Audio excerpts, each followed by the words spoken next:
I was demoted on a Tuesday morning for doing the exact job they hired me to do. 24 hours later, the same people who called my system a problem were staring at a screen showing tens of millions in losses. The head trader who demanded my demotion would soon discover that the risk controls he mocked had been protecting him all along.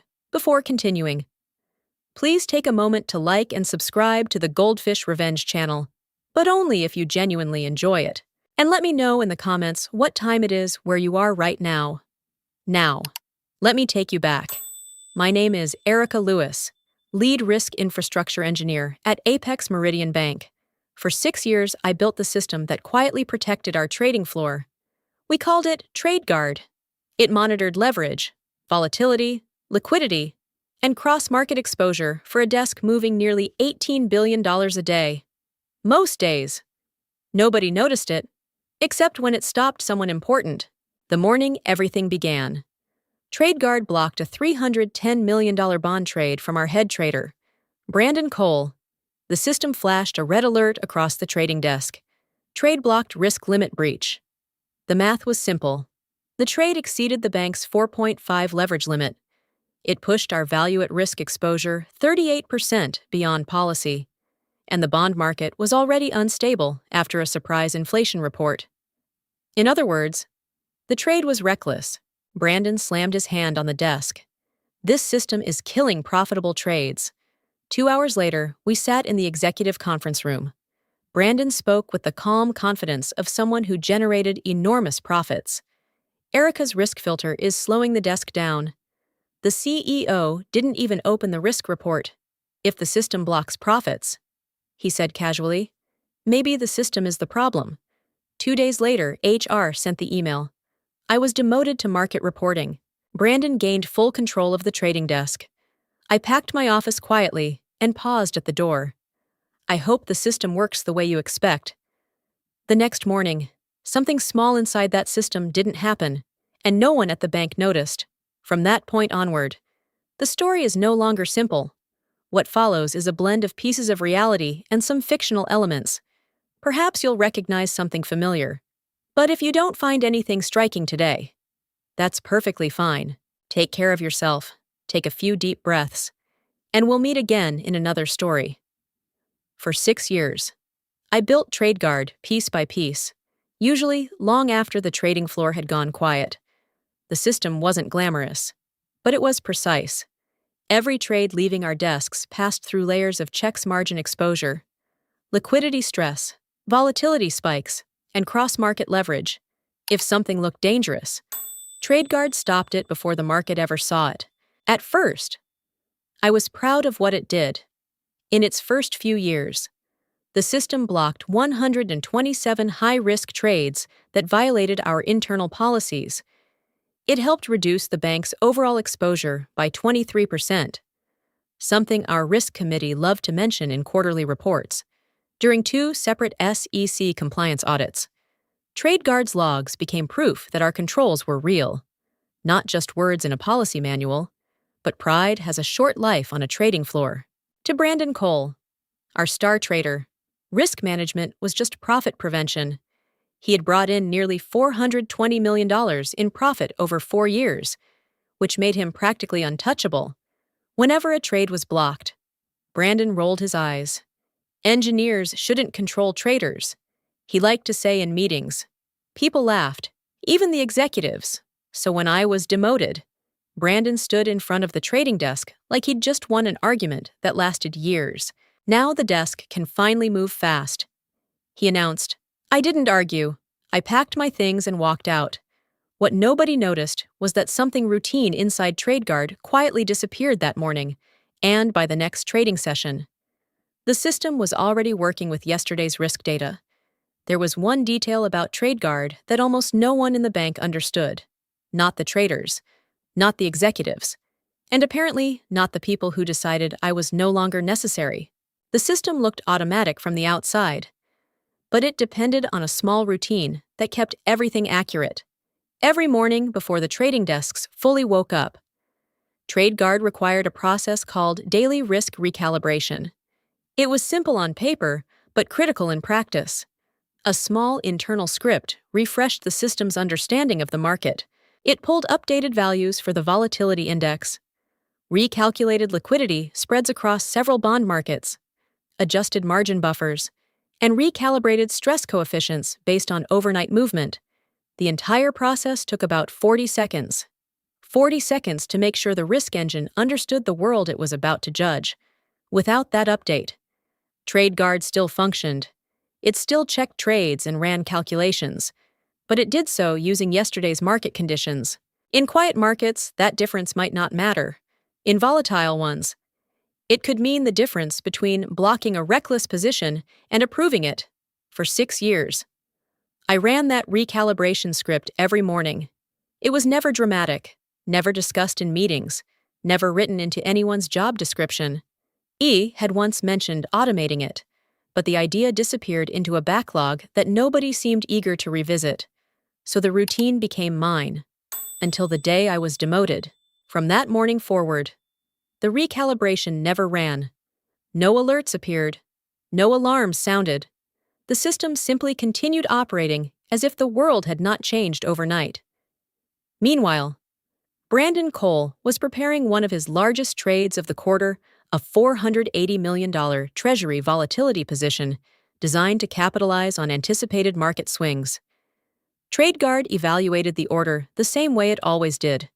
Numbers moved through the model. Risk limits were checked. The system paused for a fraction of a second. Then it approved the trade. What nobody realized in that moment was simple. Under the correct risk parameters, that trade should have been blocked. By the time the market opened, the trading floor already felt tense. Brandon Cole stood behind his desk like a man who had finally proven a point he had argued for years.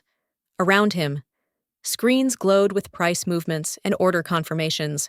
When the approval from TradeGuard appeared, he didn't even try to hide his satisfaction. "See?" he said loudly to the room. The filter finally stopped interfering. The order moved into the market, a $480 million Treasury volatility position, larger than most trades placed that week.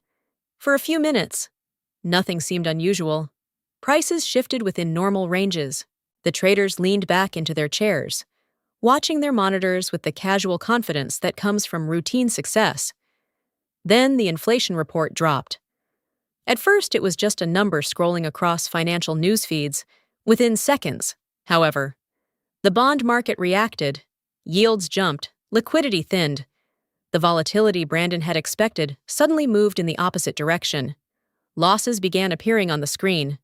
12 million, 21 million, 33 million. The atmosphere on the desk changed quickly. Conversations stopped. Keyboards slowed. A junior trader leaned toward Brandon, pointing at the risk dashboard. Shouldn't TradeGuard stop this under normal conditions? It would have.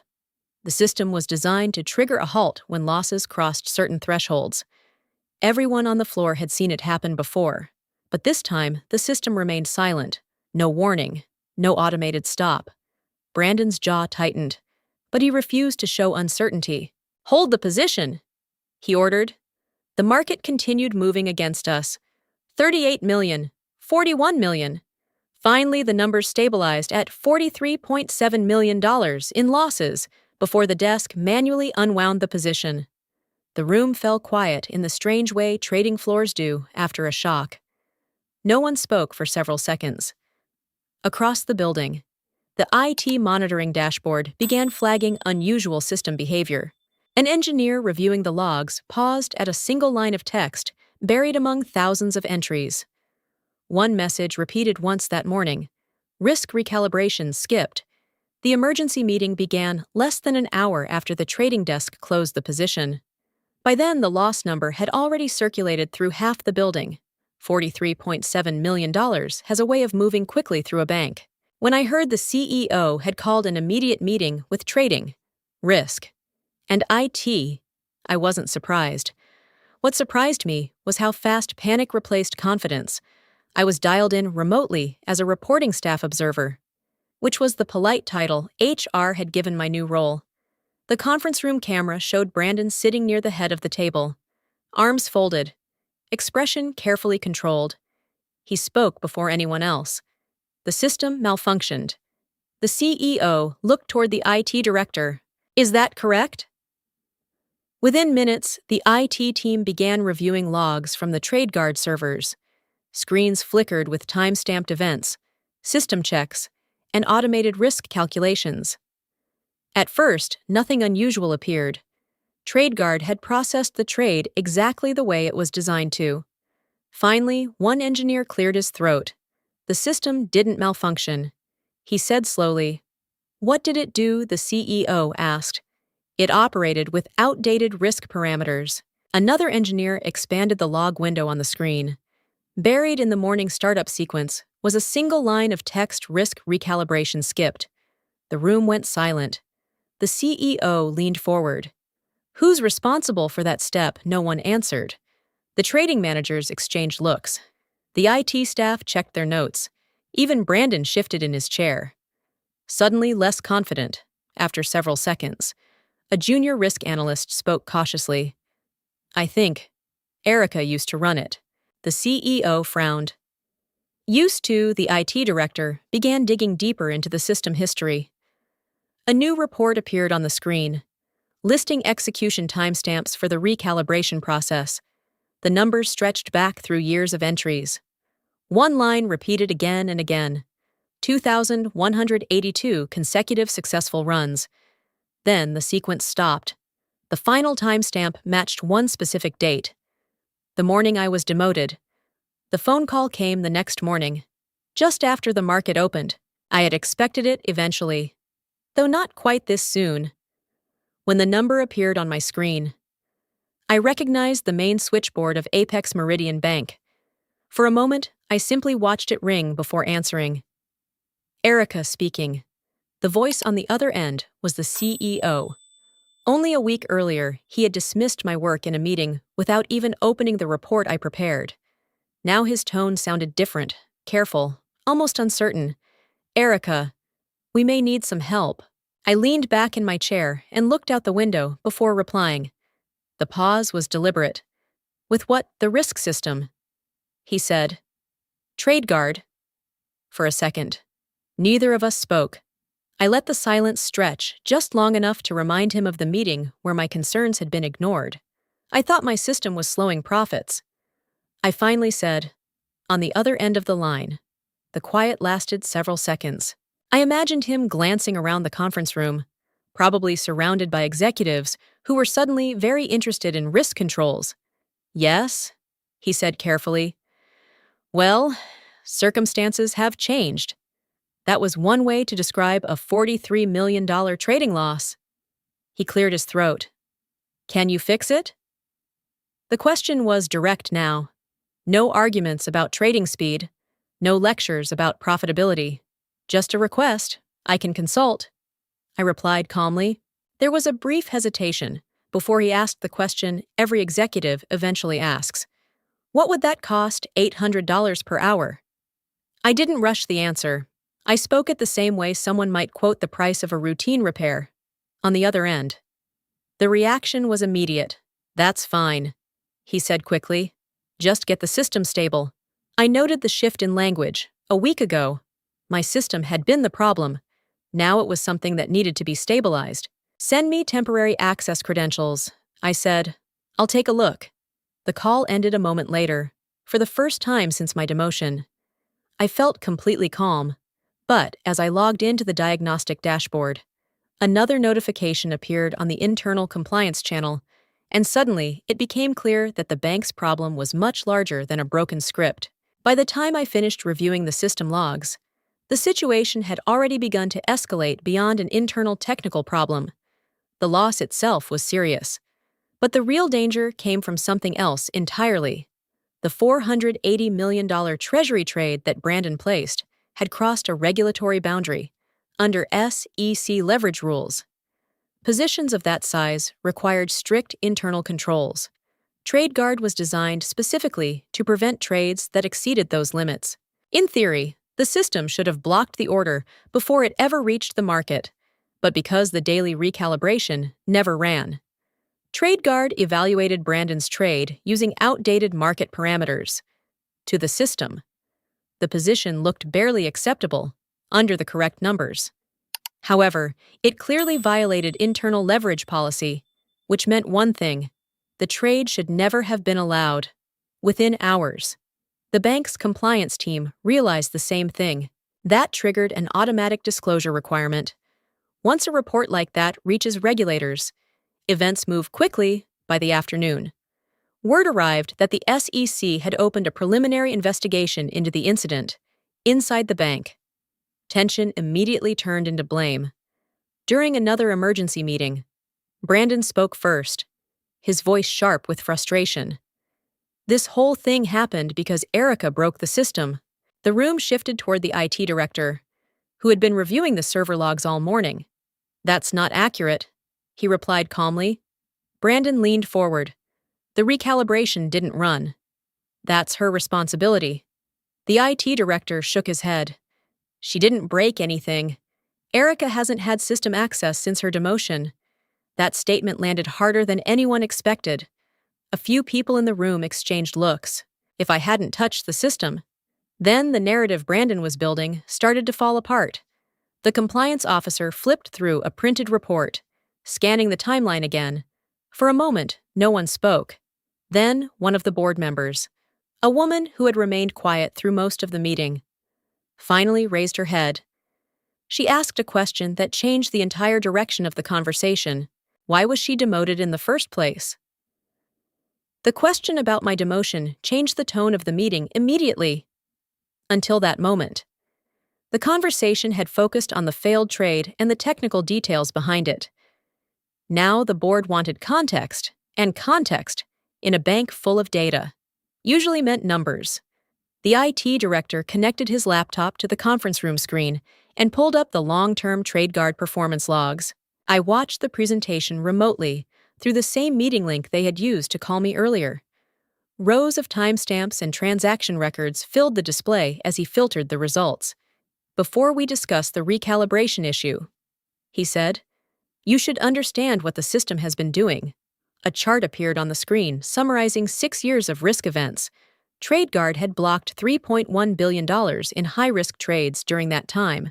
The system had prevented positions that violated leverage rules, exceeded volatility limits, or threatened the bank's capital exposure. The room grew quieter as the director continued. "We analyzed the blocked trades by origin desk." He switched to another slide. A single bar on the chart dominated the others. Approximately 62% of those blocked positions came from one trader. Everyone in the room already knew the name before he said it: Brandon Cole. Even through the video feed, I could see the shift in posture around the table. Several executives slowly turned toward him. Brandon sat still for a moment, then leaned back in his chair with a dismissive shrug. "That's how traders make money," he said. No apology, no concern, just the same confidence he had shown for years. One of the board directors responded before anyone else could. "That's how banks collapse." The words settled heavily across the room. What had once sounded like healthy trading aggression now looked more like a pattern of reckless behavior, repeatedly stopped by a system Brandon had spent years attacking. The IT director closed the presentation and folded his hands. No one spoke for several seconds. Finally, the chair of the board leaned forward and made a decision. "We need to know exactly how this happened," she said. Her next sentence changed the situation completely. "Launch an internal investigation immediately." The investigation moved faster than most people expected.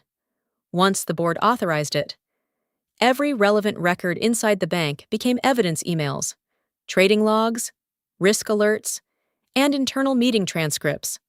I followed the process from a distance, occasionally answering technical questions about TradeGuard, but otherwise watching events unfold without interference. 3 weeks later, the findings were presented. The report was blunt. According to compliance, Brandon Cole had violated internal risk policy 19 separate times over the past several years. Most of those violations had been intercepted by TradeGuard before they could reach the market. In other words, the system Brandon criticized so loudly had quietly prevented a long list of dangerous trades. The investigation uncovered something else as well. Multiple emails showed Brandon repeatedly pressuring executives to weaken the system's authority. In several meetings, he had argued that risk controls were blocking opportunity. One message, sent directly to senior management, recommended moving me out of my role so the trading desk could operate without unnecessary engineering interference. That recommendation became the final piece of the story. He hadn't just complained about TradeGuard. He had personally pushed for my demotion. When the board reviewed the evidence, the vote happened quickly. Brandon Cole was terminated immediately. The bank's compliance failures also triggered regulatory consequences after reviewing the incident. The SEC imposed $12 million in penalties related to risk oversight violations tied to the failed trade. Even the CEO wasn't untouched. The board issued him a formal reprimand for ignoring documented risk warnings and approving the decision that removed me from the system's oversight. For a moment, the entire situation felt strangely balanced again, not dramatic or triumphant, just the quiet sense that the facts had finally spoken for themselves. But the story didn't end there. 2 days after the investigation closed, I received an unexpected email from a large investment fund in Chicago. They had been following the news, and they wanted to talk about a new position.